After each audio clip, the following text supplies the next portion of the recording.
Blessings everyone, this is Chris Kendall from the rawadvantage.com, registered holistic nutritionist, raw food lifestyle coach, and raw chef. Today I'm really excited to share another segment from Skateboard Canada where I went into the details around fruit sugar. How much is too much? So let's get into it. Baby, I like it raw. Raw Advantage likes it raw. Ooh, baby, I like it raw. Yeah, baby, I like it raw. Hey. Alright guys, so before we get into the video, I just want to thank Roger and Skateboard Canada for having me on. But now let's get into the video. Woo! Skateboard Canada!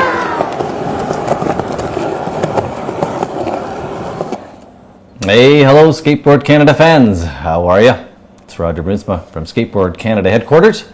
Happy to be back with you once again to talk a little skateboarding. Okay, speaking of Canadian action, there's a cool company called Totally Rad Skateboards, and they have a pro named Chris Kendall. Chris Kendall has been kind enough to make videos and help us out a little bit in the past, Skateboard Canada, and Kendall is back. Kendall, take it away. How's it going, guys? This is Chris Kendall from the rawadvantage.com, registered holistic nutritionist, raw food lifestyle coach, and raw chef.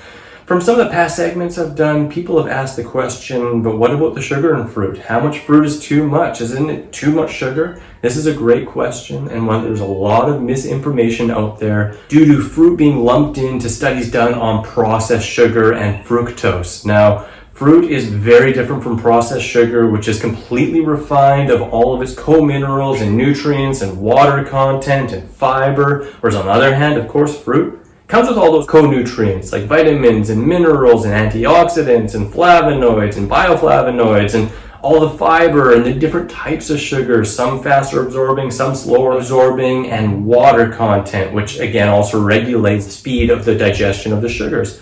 Now, there have been exhaustive studies done on this, in fact, and some found out in a roundabout way the importance of fruit.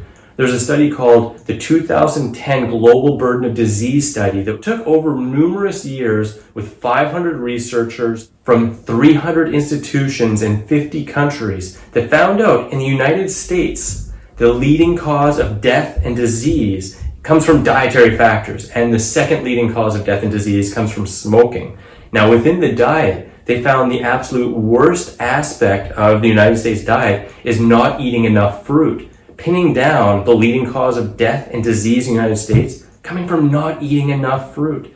Fruit is nature's perfect food made for us. Simple sugars are our preferred fuel source, fueling every cell in our body except for some in the heart. It's actually been put to the test, and when in controlled settings people eat 20 plus servings of fruit per day, it's been shown time and time again that there's no negative outcomes and in fact only positive benefits, and that there's no perceived upper limit. If there's any potential negative outcomes, it's the biggest doo-doos you've ever seen.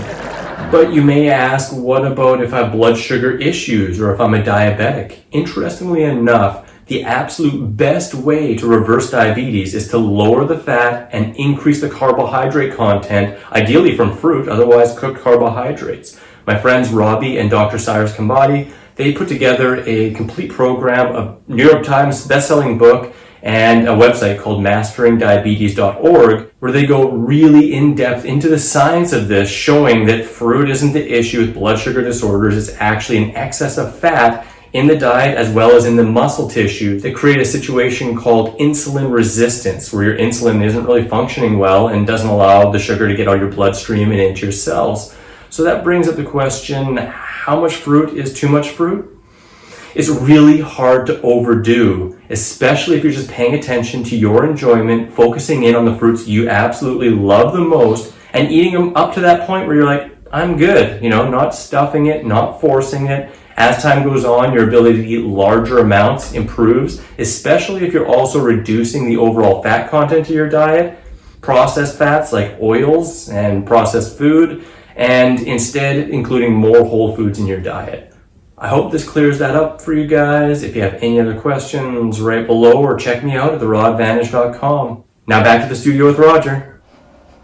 Thanks so much, Chris. That is so cool.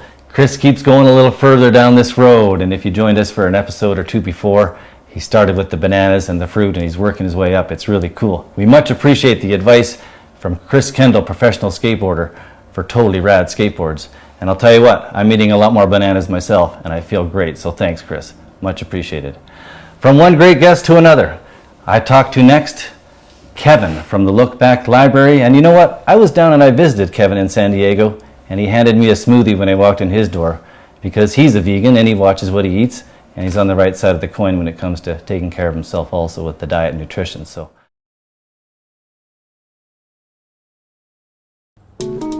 How much fruit is too much fruit sugar?